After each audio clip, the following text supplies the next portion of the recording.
क्या आपको पता है कि ताजमहल को 50 कुओं के ऊपर बनाया गया है? ताजमहल को बनाने वाले मजदूरों ने शाहजहां से नाराज होकर जानबूझकर ताजमहल में एक बड़ी गलती छोड़ दी थी। इस वीडियो में मैं आपको ताजमहल से जुड़े कुछ ऐसे रहस्य के बारे में बताऊंगा जिन्हें सुनकर आपके रोंगटे खड़े हो जाएंगे। ऐसा माना जाता है कि ताजमहल का निर्माण साल 1631 में शुरू हुआ था और साल 1653 में यह बनकर तैयार हो गया था और इसे आज भी निर्माण कुशलता का एक विशाल नमूना कहा जाता है। शोधकर्ताओं ने इस पर कई शोध किए हैं और उनका मानना है कि ताजमहल के नीचे 1000 से भी ज्यादा कमरे हैं। उनका मानना है कि ताजमहल जितना ऊंचा है ये धरती के अंदर उतनी ही गहराई में बनाया गया है। जिस जमाने में ताजमहल को बनाया गया था उस जमाने में किले से बाहर निकलने के लिए रास्ते बनाए जाते थे और ऐसा ही ताजमहल के अंदर से भी है। इसके नीचे से भी एक रास्ता है जो कहीं बाहर निकलता है, लेकिन ताजमहल के रहस्यमयी तहखानों की तरह उस रास्ते को शाहजहां के समय से ही बंद करवा दिया गया। आपको ये जानकर जरूर हैरानी होगी कि ताजमहल का रंग बदलता है दिन के अलग अलग पहर के हिसाब। सुबह देखने पर ताज गुलाबी दिखता है, शाम को सफेद दिखता है और चांदनी रात में सुनहरा दिखता है। ऐसा सफेद संगमरमर पर सूरज और चांद की रोशनी पड़ने के कारण होता है। ऐसा कहा जाता है कि ताजमहल के निर्माण के वक्त भूत और जिन्न इनकी नींव नहीं रखने दे रहे थे। वे बार बार इसे ध्वस्त कर रहे थे और कारीगरों को डराकर भगा देते थे। ऐसे में शाहजहां ने भूत और जिन्न को वहां से भागने के लिए हुमायूं की राय ली। हुमायूं ने शाहजहां को अरब में बुखारा सर के पीर हजरत अहमद बुखारी को बुलाने का सुझाव दिया था।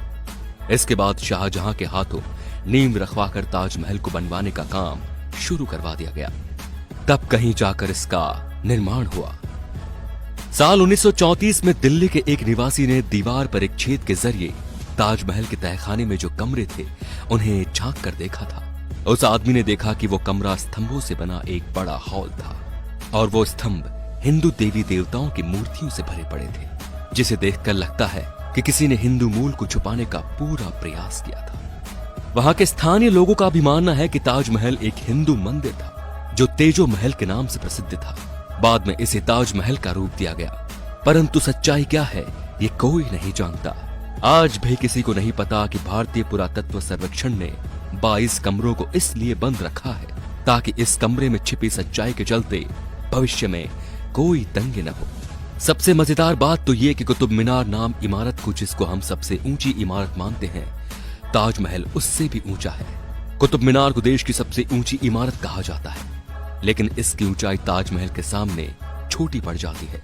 ताजमहल को देखने के लिए एक दिन में सबसे ज्यादा भीड़ इकट्ठी होती है। ताजमहल को देखने के लिए पूरी दुनिया से 12,000 सैलानी हर रोज आगरा की ओर रवाना होते हैं। शाहजहां चाहते थे मुमताज के लिए बने सफेद ताजमहल के बाद वे अपने लिए काला ताजमहल बनवाएं, लेकिन जब उन्हें उनके बेटे ने कैद कर लिया तो उनके लिए सपना एक सपना ही रह गया। यदि ताजमहल की मीनारों पर गौर किया जाए तो आप देखेंगे कि चारों मीनारें सीधी खड़ी न होकर एक दूसरे की ओर झुकी हुई हैं। इमारतों का ये झुका हुआ होना बिजली और भूकंप के दौरान मुख्य गुंबद के ऊपर न गिरने के लिए किया था। कहा जाता है कि जिन मजदूरों ने ताजमहल को बनाया था शाहजहां ने उनके हाथ कटवा दिए थे। लेकिन इतिहास में वापस लौटा जाए तो ताजमहल के बाद भी कई इमारतों को बनवाने में उन लोगों ने अपना योगदान दिया था। उस्ताद अहमद लाहौरी उस पल का हिस्सा थे जिन्होंने ताजमहल जैसी भव्य इमारत का निर्माण किया था।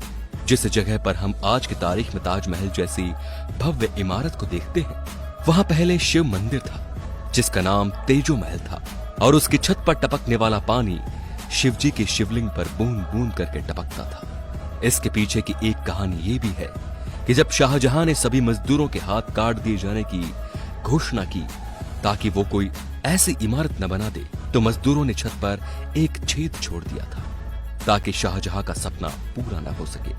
ताजमहल के कैंपस में लगे हुए सारे फव्वारे एक साथ ही काम करते हैं और सबसे आश्चर्य करने वाली बात यह है कि ताजमहल में लगा हुआ कोई भी फव्वारा पाइप से जुड़ा हुआ नहीं है।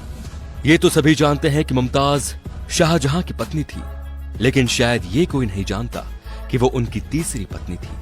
शाहजहां के 14वें संतान को जन्म देते समय उनका निधन हो गया था और उनकी याद में ही शाहजहां ने ताज महल बनवाया। ताजमहल को लेकर कई कहानियां सामने आ रही हैं, जिसके अनुसार ताजमहल के नीचे के तहखानों में कीमती खजाने हो सकते हैं, क्योंकि मेटल डिटेक्टर से इनके नीचे कई तरह की धातुएं होने की पुष्टि हुई है। लेकिन आर्कियोलॉजिस्ट का ये मानना है कि इसके अंदर कई ऐसे ऐतिहासिक दस्तावेज भी हो सकते हैं जो हमारे इतिहास तक को भी बदल सकते हैं। इन तहखानों की खोज और उनकी खबरें तो काफी आई, लेकिन इन्हें कभी खोला नहीं जा सका। इनमें से कई दरवाजे तो खोले गए, लेकिन बाद में उन्हें बंद कर दिया गया। आज भी सभी लोग सेल्फी के दीवाने हैं, लेकिन जॉर्ज हैरिसन नाम के इस व्यक्ति ने फिश आइसलैंड्स की मदद से उस समय सेल्फी ली थी जब सेल्फी का दौर नहीं था। दोस्तों, आपको क्या लगता है कि ताजमहल पहले सही में तेजो महल ही था? इससे जुड़े कोई साक्ष्य आपके पास हो तो हमें कमेंट करके जरूर बताएं। और अगर आपको हमारी वीडियो अच्छी लगी तो इसको आगे से आगे शेयर जरूर कीजिए, ताकि हम ऐसे और भी ऐसे इंटरेस्टिंग फैक्ट्स आपके सामने लाते रहें। धन्यवाद।